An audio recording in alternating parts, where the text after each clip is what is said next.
എല്ലാവർക്കും ഞങ്ങളുടെ പുതിയ വീട്ടിലേക്ക് സ്വാഗതം. ഇന്ന് എളുപ്പത്തിൽ ഒരു വെജ് കുറുമ എങ്ങനെ ഉണ്ടാക്കാൻ നോക്കാം.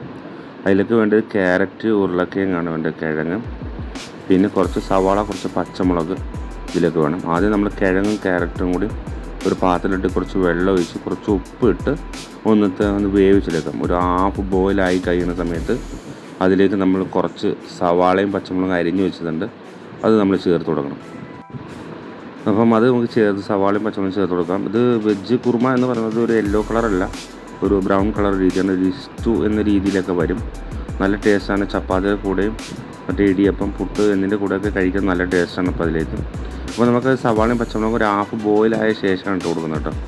ഹാഫ് ബോയിലായ ശേഷമാണ് സവാളയും പച്ചമുളകും ഞാൻ ഇട്ട് കൊടുത്തത്. അത് എൻ്റെ ഒരു മോഡലാണ്, നിങ്ങൾക്ക് അതുപോലെ ട്രൈ ചെയ്ത് നോക്കാം, നല്ല ടേസ്റ്റാണ്. പിന്നെ അതിൻ്റെ മുകളിൽ കൂടെ കുറച്ച് പച്ച കറിവേപ്പിൻ്റെ കൂടെ ഇട്ട് വെക്കുന്നുണ്ട് കേട്ടോ. ഒരു 3/4 വേവൊക്കെ ആകുമ്പോഴത്തേന് നമ്മൾ ഇനിയിപ്പം അതിലേക്കുള്ള മസാല ഐറ്റംസുകളാണ് ഇടാനുള്ളത്. അതിൽ കുറച്ച് മല്ലിപ്പൊടി മാത്രമാണ് ഇപ്പം ഞാൻ ഇട്ടത്, ഉപ്പും മല്ലിപ്പൊടി മാത്രമാണ് പിന്നെ ആദ്യം ഇട്ടത്. ഇനി അതിലേക്ക് നമ്മൾ മിക്സിയിൽ അരച്ചിട്ടുള്ള കാര്യങ്ങളാണ് ചെയ്യേണ്ടത്. അത് എന്തൊക്കെയാണെന്ന് നമുക്ക് നോക്കാം.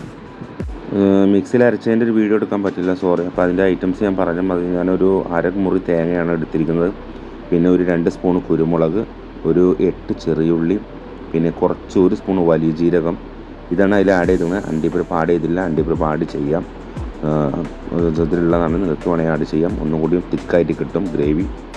അപ്പം ഇതാണ് ഇതിൻ്റെ മസാലയിൽ വരുന്നിട്ടുള്ളത്. പിന്നെ ഏറ്റവും കൂടുതൽ സ്പൈസിക്ക് ഞാൻ കുരുമുളകാണ് ചേർത്തിട്ടുള്ളത്. അപ്പം ബാക്കി ഞങ്ങളിത് ഒന്ന് കുറുകി വരുന്ന സമയത്താണ് പിന്നെ കുറച്ച് ചെറിയുള്ളിയും കടുകൂടെ ഒന്ന് മൂപ്പിച്ച് അതിൻ്റെ മുകളിൽ കൂടെ ഒന്ന് ഒഴിച്ചു കൊടുക്കും. അത് നമ്മളിപ്പോൾ ഉണ്ടാക്കുന്ന കുറുമയ്ക്ക് നല്ല ടേസ്റ്റാണ്. വെളിച്ചെണ്ണ, അതിൽ കടുക്, കുറച്ച് കറിവേപ്പിനെല്ലാം, ചുവന്ന മുളക് ഇതൊന്നും ഞാൻ ഇട്ടിട്ടില്ല, നിങ്ങൾക്ക് ഇടാം. അതിടുമ്പോൾ ഒന്നുകൂടി ടേസ്റ്റ് കൂടും. ഇത് സിമ്പിളായിട്ട് ഉണ്ടാക്കിയ ഒരു കുറുമയാണ്, അതുകൊണ്ടാണ് കൂടുതലൊന്നും ആഡ് ചെയ്യാത്തത്. ഒരു വീഡിയോ ഇഷ്ടപ്പെട്ടു. Thank you.